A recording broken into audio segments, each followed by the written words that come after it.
Bonjour, deuxième vidéo consacrée au volume dans le chapitre d'automatisme sur les grandeurs et mesures. Et je vous propose aujourd'hui une série de 4 questions. Vous pouvez vous référer, mais j'y ferai référencement aussi, à la première vidéo sur les rappels de formules que je vous fais rapidement défiler.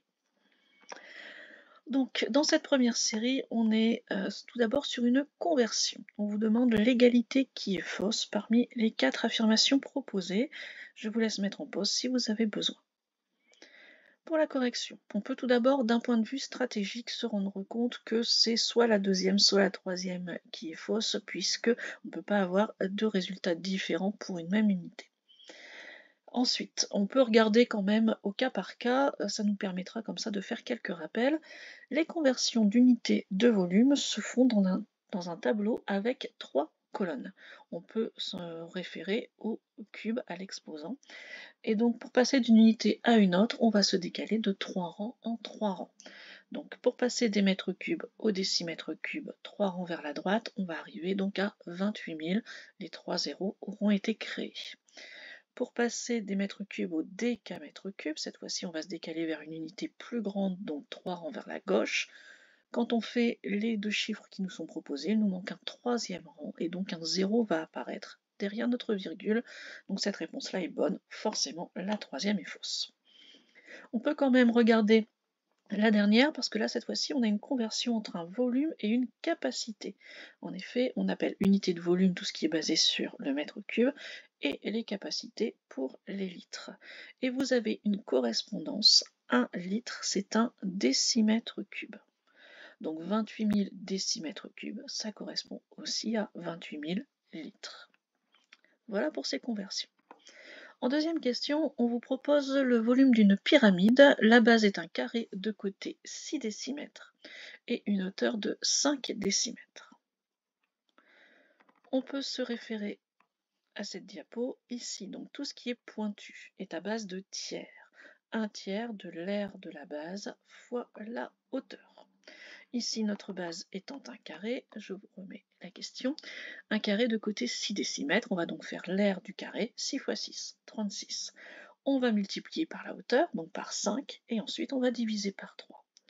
Moi je vous conseille, puisque c'est une épreuve qui normalement devrait être sans calculatrice, je vous propose de d'abord diviser par 3, puis de multiplier par 5. Au niveau calcul mental, c'est plus facile.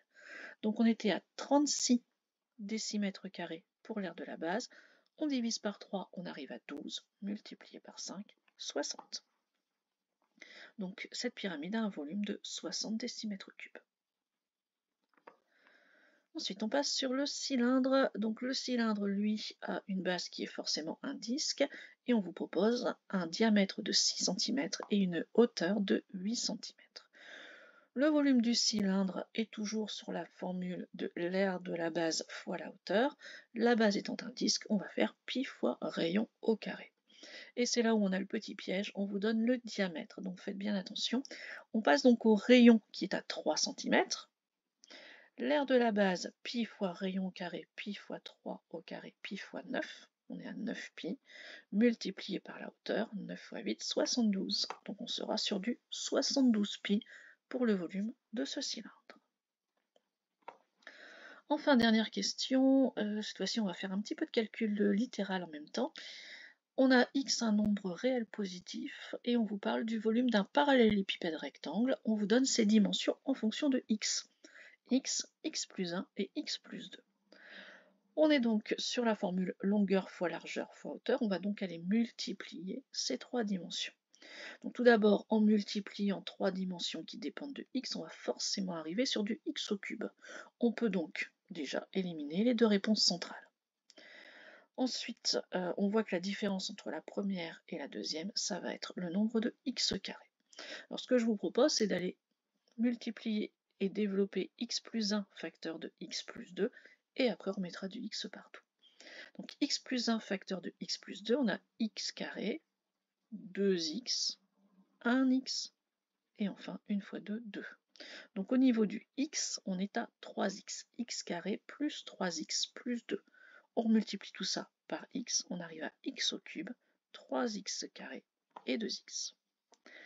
Voilà pour cette première série de questions. Je vous ferai une autre vidéo avec 4 autres questions en essayant d'augmenter un petit peu le niveau de difficulté. Au revoir.